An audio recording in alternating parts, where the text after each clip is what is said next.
Hello guys, Rudra education hub में आपका फिर से एक बार स्वागत है। लोक शिक्षण विभाग मध्य प्रदेश द्वारा आपका एक बहुत ही महत्वपूर्ण आदेश जारी किया गया है, जिसमें शिक्षकों व अतिथि शिक्षकों को अवकाश आवेदन हेतु हमारे शिक्षक ऐप का उपयोग करने हेतु आपका ये आदेश जारी किया गया है। तो चलिए इस आदेश के बारे में हम विस्तार पूर्वक बात करते हैं। तो जैसा कि आप सामने देख पा रहे हैं, लोक शिक्षण संचालनालय मध्य प्रदेश गौतम नगर भोपाल द्वारा आपका यह आदेश जारी किया गया है। आपकी जो आदेश की दिनांक है वो 31/12/2025 को आपका यह आदेश जारी किया गया है। चलिए इसके आगे हम इसके विषय के बारे में बात करते हैं। तो इसमें दिया हुआ है, हमारे शिक्षक ऐप के माध्यम से लोक सेवकों के अवकाश आवेदन की सुविधा उपलब्ध कराने हेतु विषयक अर्थात आपको जो अभी तक अवकाश आवेदन आपको अपना प्रस्तुत करना है तो हमारे शिक्षक ऐप के माध्यम से ही आपको करना पड़ेगा। चलिए इसके आगे हम इसकी और विस्तार से पूर्वक बात करते हैं। तो जैसा कि आप सामने देख पा रहे हैं, विषयांतर्गत संदर्भ पत्रों का अवलोकन करें।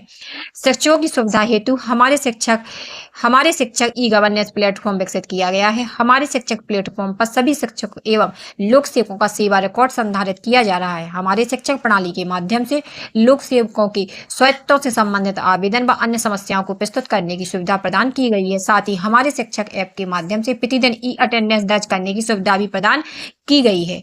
उपरोक्त अनुक्रम में संदर्भ पत्र क्रमांक 2 द्वारा एजुकेशनल पोर्टल 3.0 पर लोक सेवकों के अद्यतन अवकाश लेखक की प्रविष्टि की कार्रवाई हेतु सक्षम अधिकारियों को आवश्यक निर्देश एवं प्रशिक्षण दिया जाकर दिनांक 3/1/2026 तक उक्त कार्य पूर्ण किए जाने की समय सीमा निर्धारित की गई है।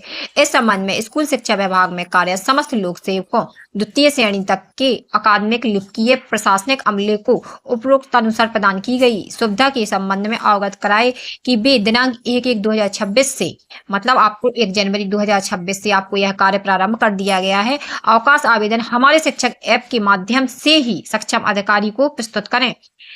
अवकाश आवेदन की प्रक्रिया को सरल एवं पारदर्शी बनाने के उद्देश्य से ऑफलाइन आवेदन आपके स्वीकार नहीं किए जाएंगे। अर्थात आप जो अभी तक ऑफलाइन आवेदन दे देते थे छुट्टी का, वो अब मान्य नहीं किया जाएगा।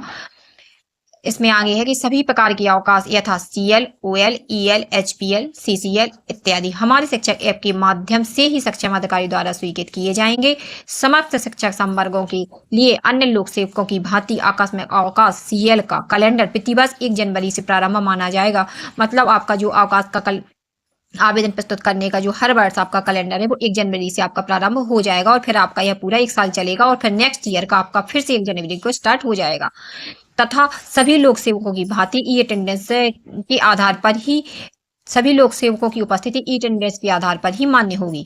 तो यह आपकी अटेंडेंस से संबंधित महत्वपूर्ण जानकारी थी। इसमें नीचे दिया गया है, उपरोक्त अनुसार निर्देशों का कड़ाई से पालन सुनिश्चित किया जाए। मतलब इसमें क्लियर बोला गया है कि जो आपके अवकाश के आवेदन है वो हमारे शिक्षक ऐप के तहत ही आपके मान्य होंगे, पर न आपके अवकाश के आवेदन मान्य नहीं किए जाएंगे। इसके अलावा जो शिक्षक और जो अतिथि शिक्षक हैं वो अपनी उपस्थिति हमारे शिक्षक ऐप के जरिए ई अटेंडेंस द्वारा कराएं, नहीं तो आपकी उपस्थिति भी मान्य नहीं की जाएगी। अगर आपको हमारी यह जानकारी थोड़ी भी हेल्पफुल लगती है तो आप हमारे चैनल को सब्सक्राइब लाइक जरूर करें, और अगर आप ऐसी ही जानकारी चाहते हैं तो हमारे वीडियो से जुड़े रहें।